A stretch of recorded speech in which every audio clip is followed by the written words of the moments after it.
Rolex Certified Pre-Owned program has achieved significant traction since its 2022 launch, capturing nearly 10% of the brand's secondary market within 3 years. Let's talk about the market position and the growth trajectory. Now, the RCPO program has evolved from a conservative pilot to a meaningful market force.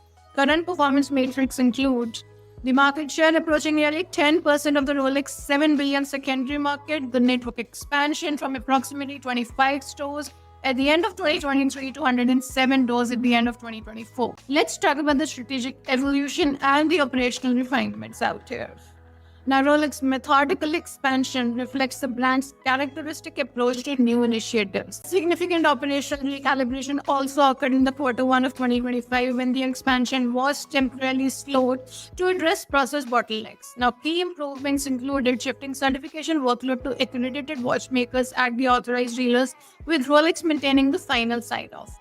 Secondly, reducing the turnaround time from 3 months to weeks, which is critical amid the volatile pricing conditions. These adjustments appear to have catalyzed the Q2 of 2025 accelerated growth, with 13 new stores joining the network.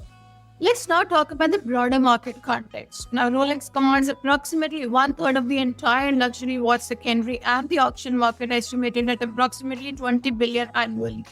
However, the RCPO program's current 10% capture rate reveals significant growth potential when benchmarked against the comparable luxury segments.